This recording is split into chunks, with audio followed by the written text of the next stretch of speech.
Greetings of love, peace, health, happiness, and prosperity. How are you doing, beloved? This is Dr. Akila. And as promised, I said I was going to be active on this channel. And I know you're thinking like to yourself, why is she up at this time of night doing a live stream?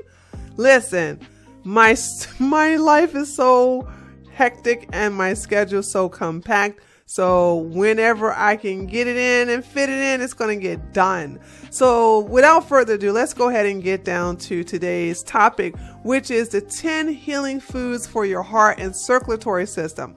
Now, last week I uploaded a video showing you that doctors are now saying that aspirin does not prevent strokes, does not prevent heart attacks, and is indeed bad for your stomach and basically your overall health. And we have been saying that for years. Naturopathic doctors have been saying that. Holistic practitioners have been saying that for years and years and years. Now, all of a sudden, they want to tell the truth. I don't know why, but you should always listen to us. We don't have no skin in the game. They do. But anyway, so expect a detailed video that's going to give you the specifics on the type of herbs to take for the wellness of your heart and your circulatory system. And today I decided, or that at this moment, I decided to do a actual stream on the foods, okay?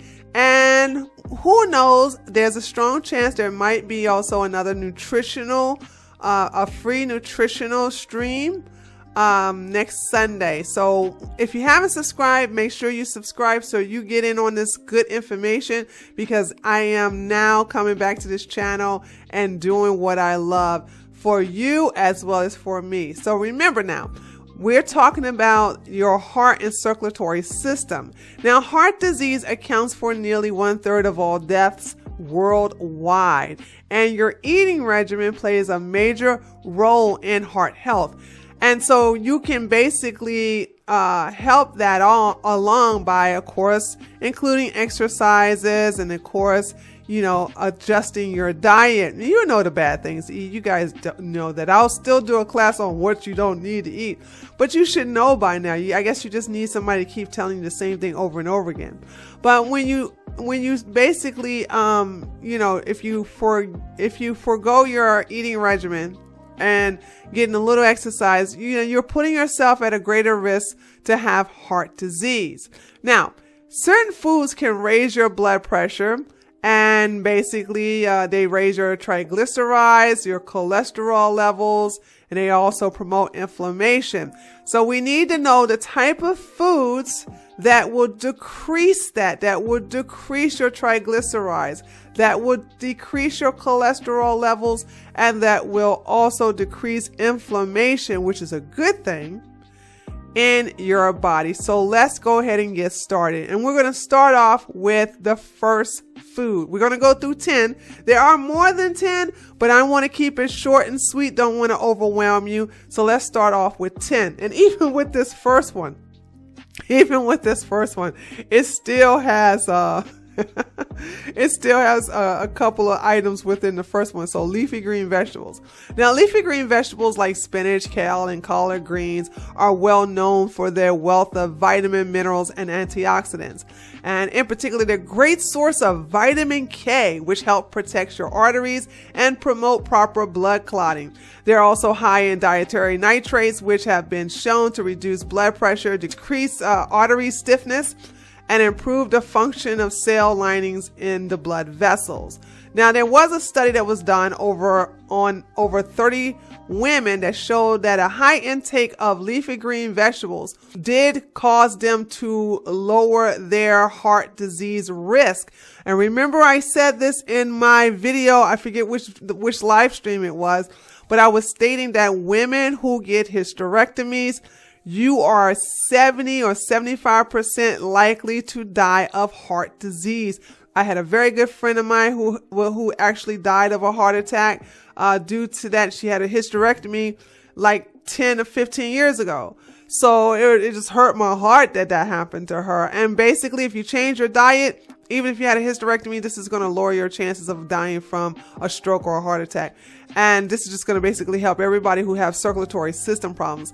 Now, when it comes to green leafy vegetables, I know what you're asking. You're like, well, what kind of green leafy vegetables? Well, we're talking about spinach. Yum, yum, yum, yum, yum, yum. Popeye knew what was up. My favorite is kale. I love kale. Kale is very good for you. You can dehydrate kale and make kale chips. I recommend making your own kale chips. For some reason, I have not tasted any kale chip made by another company that tastes anywhere near mine. Collard greens. Collard greens is very abundant in the Black community, and that, thank goodness, because it's very high in antioxidants and is also good and high in calcium. The unfortunate thing is that, folks cook the collard greens too long, and you're killing all the nutrients in them. Well, most of the nutrients in them. So, be easy on the collard greens when you're boiling them. Arugula is one, romaine lettuce, Swiss chard, mustard greens, and Boston lettuce. I actually love Boston lettuce. When I make my sandwiches, which I haven't been doing in a while, I think I'll get back into that in the summer. I always put either spinach or Boston lettuce on it. All right, so let's go to the second food. Whole grains. Whole grains. Now, compared to refined grains, especially made with white flour, whole grains are higher in fiber, which will help reduce your bad cholesterol, which is the what? LDL. Remember, LDL stands for bad cholesterol. HDL stands for the good cholesterol. So fiber from good whole grains will lower your cholesterol and decrease the risk of heart disease. Multiple studies have found that including more whole grains in your diet can benefit your heart health. And one analyst of over 45 studies concluded that eating 3 or more servings of whole grains daily was associated with at least 25% lower risk of heart disease. So that's really, really good to know. Now, the common types of whole grains include whole wheat, brown rice, oats, rye, barley, buckwheat, and quinoa. Okay, let me say that again. I'm gonna do it one more time. Let me move the pictures over again, starting with the whole wheat. Okay, here we go. Remember, it's gonna include whole wheat, brown rice, oats, and when you deal with oats, you want to deal with the still cut oats. Okay, it's very important. Don't get that crazy 1 minute oats. No, that's just junk. Rye, barley, buckwheat, and quinoa. Quinoa is my favorite of this entire list. Don't deal with the brown rice because it takes too long to cook. It really does. And the quinoa, oh my gosh, I can't tell you how many recipes you can make. You can make sweet stuff with quinoa. You can make salty things with quinoa. It is so delicious. And I think some of the recipes that I have created should still be on Celestial Healing's website. So you may want to check. I don't think they got rid of anything I created off their website. So it's you go over there and check it out. Now, when you're purchasing whole grains, make sure to read the ingredients label carefully. It must say whole grain or whole wheat. Let me repeat. Make sure when you read your ingredients, and you should always read your ingredients, okay? Always read the ingredients and the nutritional supplemental labels. It should say whole grain or whole wheat. Okay, that means it came from a whole grain product. Now, if it says wheat flour or multigrain flour, it's junk. It's junk. So you want to look for the words whole grain or whole wheat. Okay, now let's move on to number 3. Berries. I talked about this on Sunday, remember? I talked about the delicious, the healing, high in antioxidants, berries.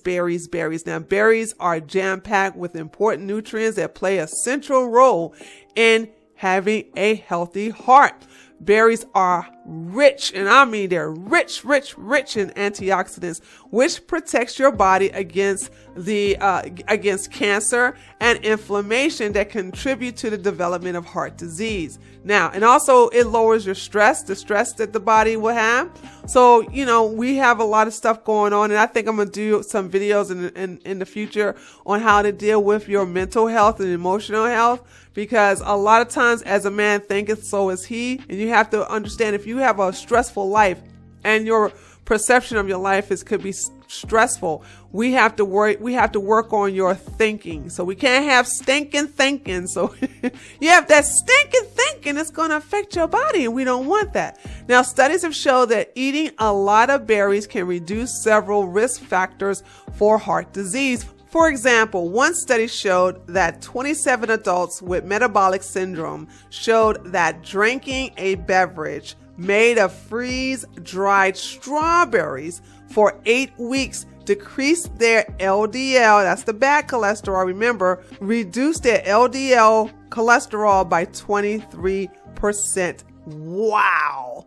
Now, metabolic syndrome is a cluster of conditions associated with a high risk of heart disease. Now, in addition to that analysis, 22 studies showed that eating berries was associated with reduction in lowering your blood pressure and also lowering inflammation. So this is also good. Now, what kind of berries are good for your heart? Good for your circulatory system?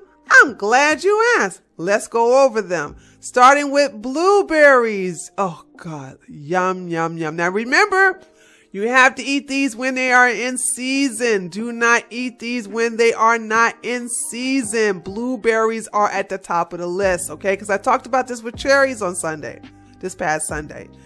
Do not eat cherries out of season.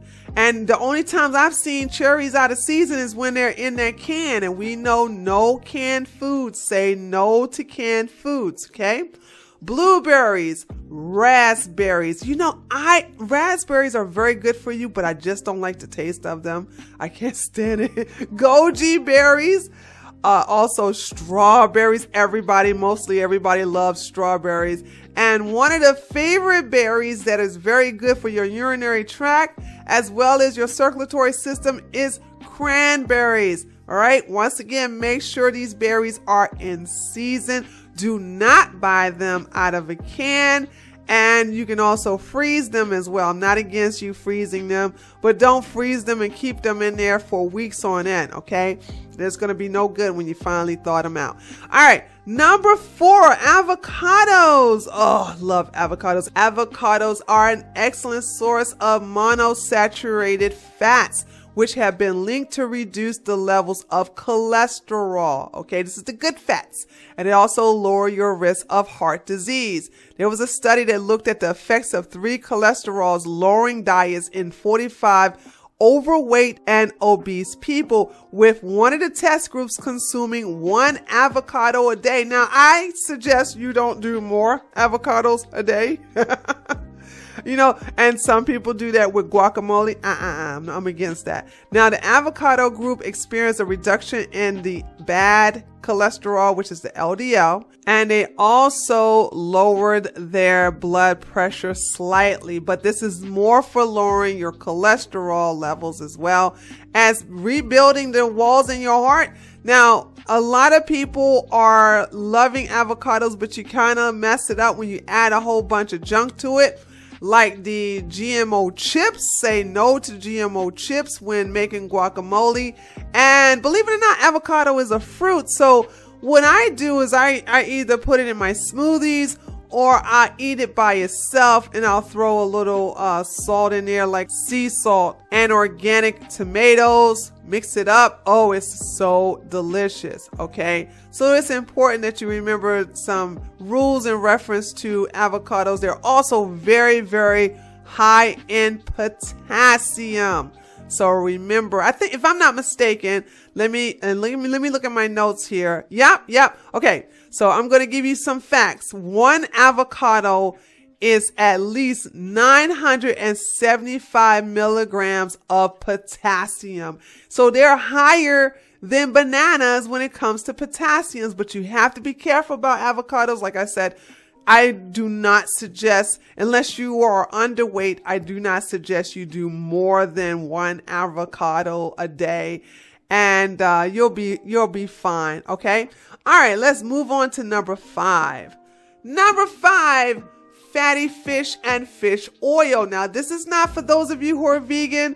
Those of us who are eating a vegan diet, this is not for us, but I do have a supplement you can take that's equivalent to fish oil, and it's non-animal. Okay, it does not come from an animal, and I'll tell you that towards the end of this briefing right here in reference to fatty fish. Now, those of you who do eat fish, let me tell you, what did I say on Sunday? I said I'm against red meat. Okay, really not on the side of chicken, but if you're gonna eat it, it has to be hormone-free chicken, hormone-free range chicken, of course.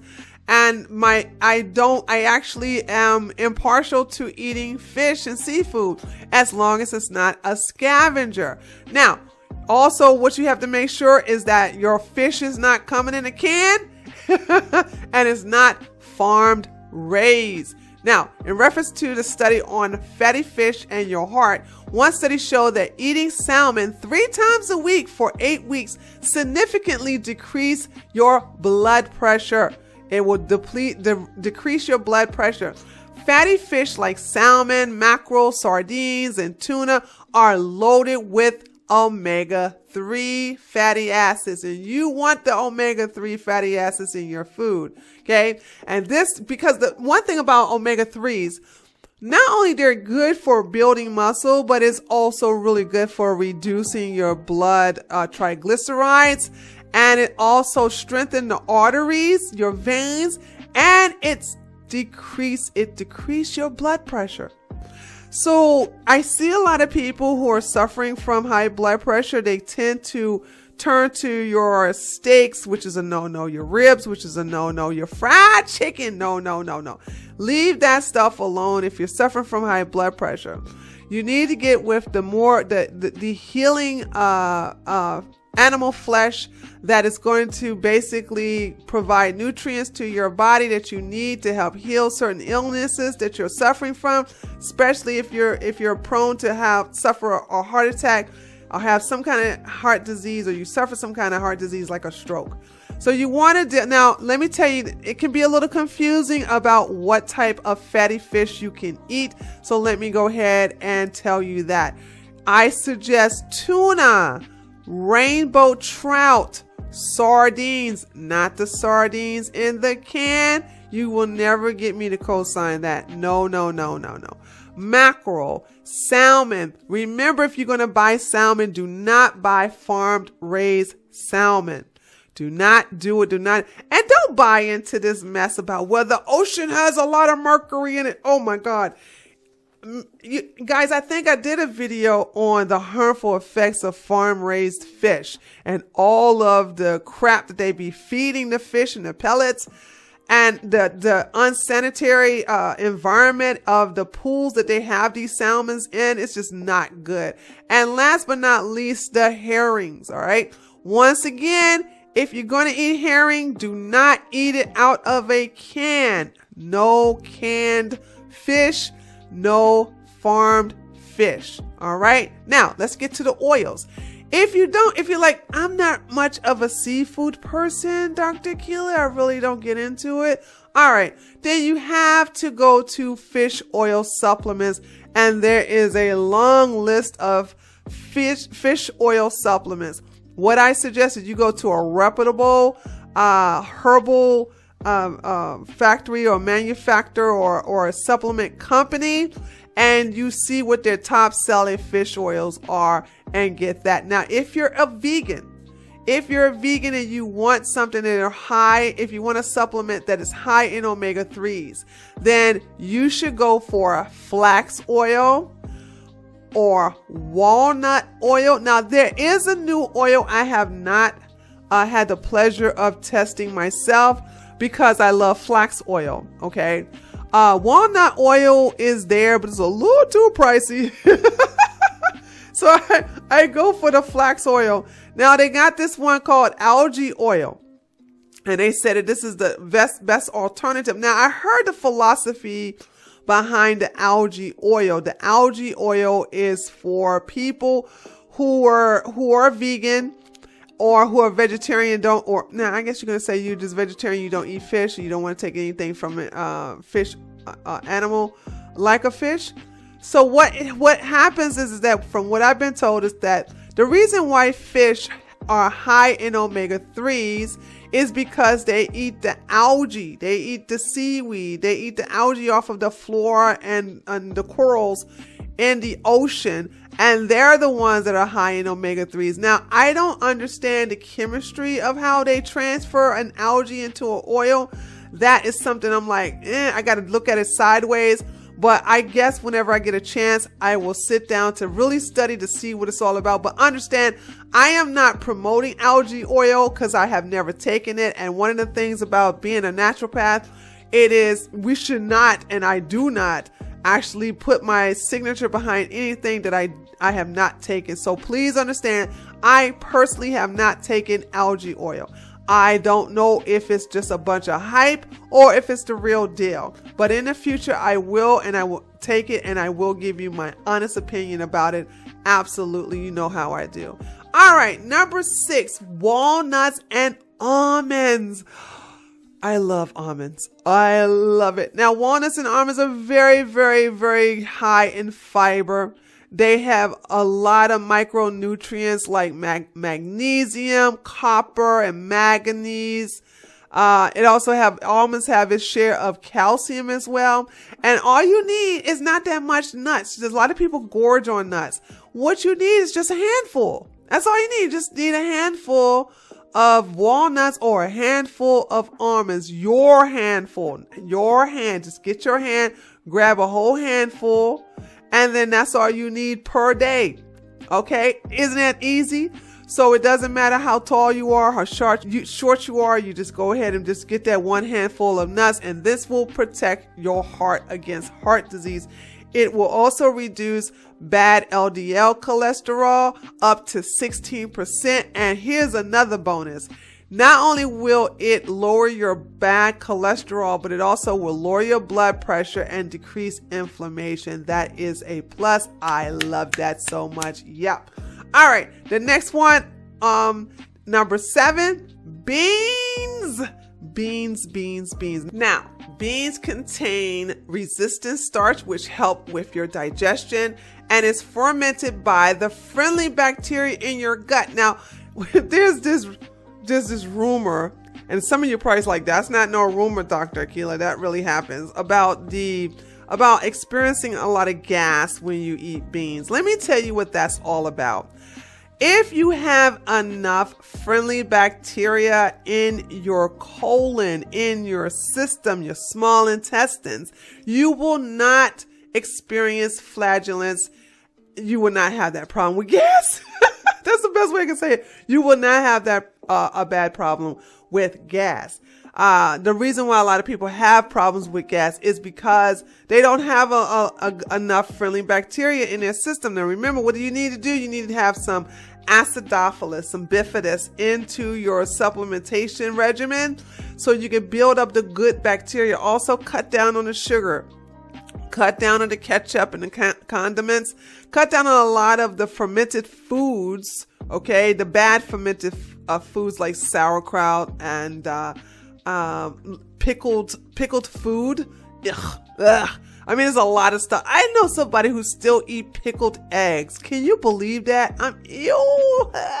But anyway, if you feed your body the good bacteria, you can eat beans and you won't have any type of gas. All right. Your stomach won't be bubbling. You won't be having any belching, flatulence. You won't experience any of that. And I'm telling you from experience. And when I used to do consultations and I try to get people who are on high blood pressure medication, especially those who are diabetic, those they were saying, oh doc, I can't be doing no beans, it's gonna give me the gas. And I'm like, okay, I can fix that. And I will always give them a supplementation of acidophilus if I didn't have it in their regimen already, because usually you can tell when someone has an overgrowth of yeast in their system, and that's all that is. Get rid of the yeast in your system and then replace it with friendly bacteria, and you won't experience that. Okay, now what type of beans are good for this? We're talking about chickpeas. Chickpeas are very good, very filling, as a matter of fact. A lot of people, you can make a lot of things out of chickpeas, including chickpea burgers. A lot of people can make it also out of black beans too, but we'll get to that in a minute. So we got chickpeas. Lentils. Lentils is another underestimated bean. I'm telling you, you need to get down with the lentil beans. Kidney beans. Kidney beans are not necessarily my favorite, but they're very, very good for you. I think I did a video that also had kidney beans in there. So, and also kidney beans is also good for the kidney, believe it or not. Guess what? It's shaped like kidneys, so it's also good for your kidneys. Black beans. Black beans are my favorite. Out of all the beans I'm going to name here, black beans are number one on my list. Okay, love black beans. Now, next thing we have is pinto beans. I know so many people, oh my gosh, that love pinto beans. It's good. I'm okay with the pinto beans. I understand you can also eat it for good luck. I mean, I can take or leave it, but you know, it's there. Black beans is going to beat that for me. And then last but not least, my second favorite beans, navy beans. Navy beans. Oh, goodness. I can't tell you how many times when I was sacrificing my budget to, you know, basically to buy something, and I had to actually cut down on my groceries and not splurge on certain foods. Navy beans fed me, honey. Navy bean soup. Also, the famous bean pie is made from navy beans, which are so delicious.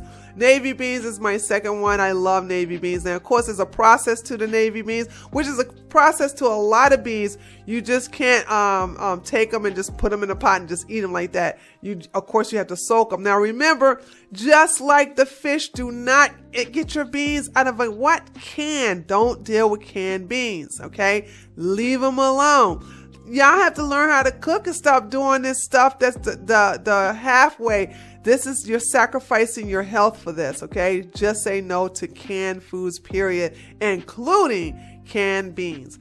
All right, let's go to number 8, grapes. Oh, grapes are rich in antioxidants and they are high in fiber. Now, what type of grapes that we're talking about? We're talking about red grapes. Red grapes for your circulatory system. Now, it's only, actually, when you really think about it, when you look at the grapes you have, like the white grapes and the green grapes, obviously red grapes are going to be the one that is more in sync with healing your heart, because what? It's red.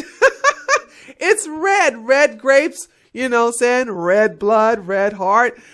Duh, it goes together. So you want to deal with your red grapes. Out of all the grapes, when it comes to your heart and your circulatory system and build it for health, go for the red grapes. Now, red grapes have shown to lower your blood pressure. It's also shown to reduce inflammation and reduce heart muscle damage related to high salt intake. Oh my Becky, do you realize how great it is to deal with red grapes? I think this is the first food I've mentioned that deals with healing the muscles, okay, from high salt intake. You know what I'm saying? You are doing a lot of damage to the walls of your veins and arteries and also your heart by having a high salt intake, especially that table salt. Leave that table salt alone. Substitute it with sea salt and other natural salts. But you still, even if you substitute it with natural salt and sea salt, you have to use it in small dosage. Don't go overboard with the salt. Now, getting back to grapes. Grapes are also known to reduce blood triglycerides. It also lowers LDL levels. Remember, LDL is your bad cholesterol, so it's going to lower the bad cholesterol. and it improves and strengthens your vascular system. Grapes are so good. Now, here's the question. Dr. Keela, what if there are seedless grapes? The seedless red grapes, can I have those? Now, this is a good question. And I'm just going to give you my preference. I do not eat anything seedless. My ancestors didn't do it. I'm not going to do it. Let's use watermelon, for example. I have never, ever had a delicious, sweet, seedless watermelon. Every watermelon I have had that was so delicious that it made me want to dance. You know how you do, you eat some food and it just makes you want to get down. It has had seeds in it. Every watermelon has seeds in it. And the same thing with grapes. I have had seedless grapes and I have had grapes with the seeds in them. And I found that the ones with seeds in them taste better. Now, have there been a study to show if the seedless grapes are lower in nutrients than the seeded grapes? No, not that I have seen it. And then again, to be fair, I haven't looked in the last couple of months. But I just go from nature, and I don't want to get into the mindset that Monsanto has instilled in us by getting used to seedless foods. I don't want my food to be that way, okay? So I just basically stick to having my food with seeds in them. It's no big deal for me spitting the seeds out. I know they say that's not ladylike, but when I'm eating my grapes, I'm not, at a luxury dinner or breakfast or something like that. I'm usually outside or in my office and I have a bowl to put the seeds in. Okay. Now that's the thing about grapes, red grapes. I go for the ones that have seeds in them, but if you want to go seedless, that's your preference. I would never, eat the seedless grapes. That's just me. Okay. Last but not least, my favorite herb and food in the whole wide world, garlic. Oh my God, garlic is so good for you. We already know it's excellent for your immune system, but for centuries, garlic have been used as a natural remedy for treating all types of ailments. And in recent years, research have confirmed its potency for its medicinal properties to actually improve your heart health. Garlic is a must-have for anyone with health problems, especially heart problems. If you suffer from a stroke, if you suffer from a heart attack, if you had high blood pressure, circulatory issues, like sometimes some people have low circulation. They have low circulation going to their extremities. Garlic helps that. So does cayenne. And what I did when someone would have cold hands and feet, what would I do? I would give them a garlic cayenne parsley combination. Now, that's the remedy to eating a lot of garlic. I am eating a lot of garlic right now, but I'm not going around a lot of people. Next week, it's going to be different. Next week, I have a couple of presentations I have to conduct. And so therefore, not only am I going to lower my garlic intake because I don't want to offend anybody, but I'm going to help that with intaking of chlorophyll as well as parsley, lots and lots and lots of parsley, which is also good for you. But if you want to not smell like garlic, the best thing to do is to eat a lot of parsley or take a parsley supplement. I'm going to do both. I'm going to actually drink about an ounce of chlorophyll twice a day, as well as taking about 4 capsules of parsley so that it can actually just get rid of that garlic smell altogether. And it works. It always works. Now, garlic is also good for, not only is it good for if you're having some circulatory issues, but it's also good for lowering your cholesterol and your blood pressure. Remember the same antidote. Let me see, with the combination, not antidote, excuse me. The same combination I said for basically helping bringing the circulatory system back to normal if you're suffering from cold hands and feet. Well, the same thing goes for your blood pressure.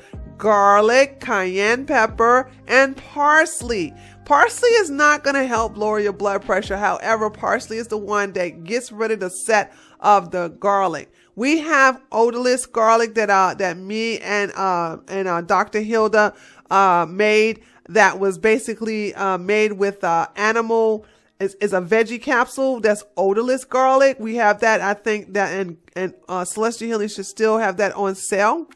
Remember, I'm not part of Celestial Healing anymore, but I do get a percentage, a large percentage over our wellness womb for fibroids, and also a percentage of the other herbs that me and Dr. Hilda have made. So that is still there for you if you want to go to a place, if you want to get odorless garlic. And that's not, that's all of our stuff is in veggie caps. So you can also get it over there off of their site. But the thing about it with garlic, with blood pressure, if you just want to eat it alone, you can. But like I said, just have it with garlic, have it with parsley. Now, listen, when you consume garlic, I need you to not like fry it up and roast it up. You're killing the nutrients. Stop it. If you're not going to consume garlic raw, I'll let you lightly saute it, lightly, okay? Or crush it. Like if you take a garlic clove and you crush it to let the oil or the juices just go all over your food, which is absolutely delicious. Do it that way. But to cook your garlic heavily, and that goes with other stuff like onions as well, don't do that. If you can't handle the taste of garlic, which I don't know anyone who can, but I'm sure there's someone out there, then go ahead and take the garlic supplements. But if you're going to cook with garlic, make sure that you add that last. Make sure it's raw. You can crush it into your foods, but basically do it several minutes after you cook your food at high heat, and then add it to your dish. So therefore, it'll allow the healing properties within it to be maximized for basically to heal your heart, to heal your body, to heal your circulatory system all together naturally. All right. Okay, beloved, there we have it. So that concludes this stream. Okay, I will be doing this periodically throughout the week, so expect more like this to come your way. Now remember to subscribe, thumbs up the video, share your thoughts with me below in the comments section, and basically I'm gonna start doing this more often. Okay, now since it's late at night, I'm gonna basically go ahead and sign off. So without further ado, I want you all to have a wonderful, wonderful day, and I'll see you all. Look for the video to be uploaded this week, and then I'll see the rest of you all next Sunday for our nutritional stream. Peace and blessings.